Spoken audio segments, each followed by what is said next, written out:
Hi guys, I have here the reflected ceiling plan on the left for your home, as well as the roof plan on the right.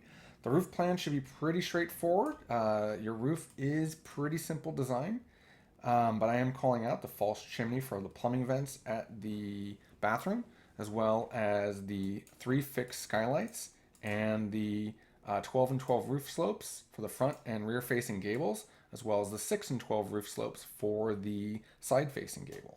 Pretty straightforward there. And if we go ahead and zoom in on the reflected ceiling plan, we're seeing a lot more information here. The ceiling heights are all called out, including the there's a mistake here. These 8 foot marks should be located on the wall. So I'll go ahead and fix that. But we're showing 8 foot walls almost throughout, but the vaulted ceiling areas in your primary bedroom and at the great room are called out with the spring lines and the peaks, as well as the ceiling slopes.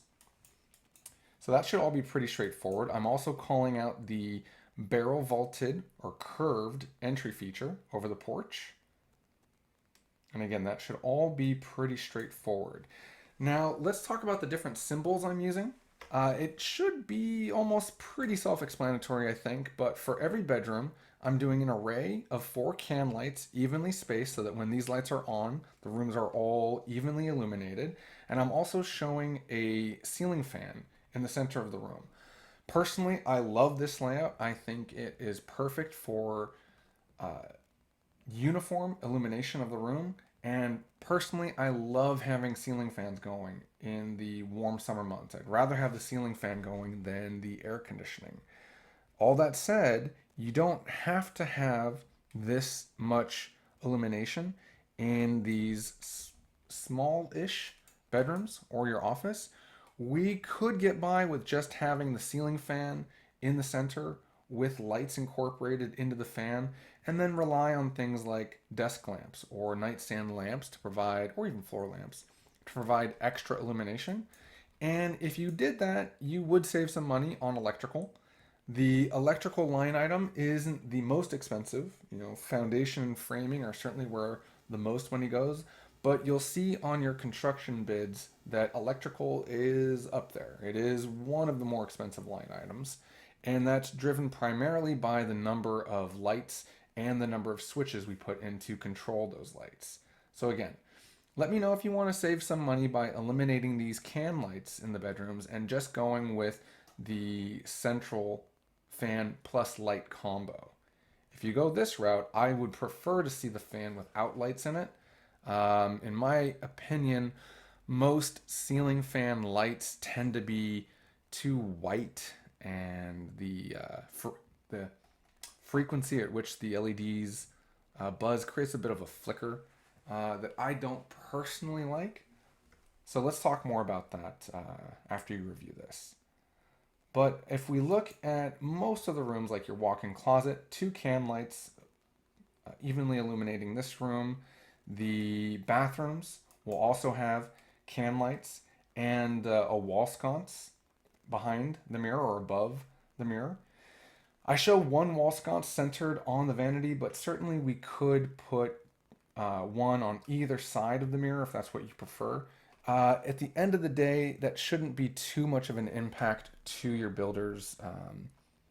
If you provide 2 wall sconces, I'm sure they'd install both for you without it being a major hassle, because we'll still have a switch that will either turn on the one sconce or turn on 2 sconces. But either way, I'm showing lighting on the wall behind the vanities, and I'm also showing can lights in the bathroom, and we're also showing this symbol, which is an exhaust fan in all of the bathrooms. The reflected ceiling plan also shows the attic pull down ladder and the lighting around the ladder and around the skylight. And every closet also has these little utility lights. These aren't anything fancy. These are hidden lights, so you don't have to spend a lot on these. In fact, the builders can just provide those for you without you having to pick them, because they're just going in the closets.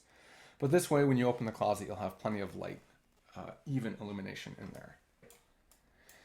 At the porch, I'm showing the wall sconce above the curved feature, but I also want to show a dropped pendant from the barrel vault, and I would love to see some uplighting on your barrel vaulted roof here. I think that would be fantastic.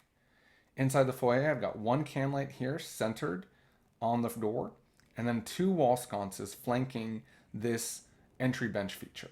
I think that's a really nice feature to have here in the foyer. In the great room, every bay has one single can light, and they're placed right in the center, and it's perfectly avoiding the skylight. There's another single light here at the entry, or the rear entry. And here in the mudroom, I'm showing two can lights at the ceiling, one continuously operating whole house fan. This is a requirement by the California code. You have to have a continuously operating whole house fan, and this will, I think, is a good spot for it because the washer will produce some condensation that would be nice to just exhaust straight away.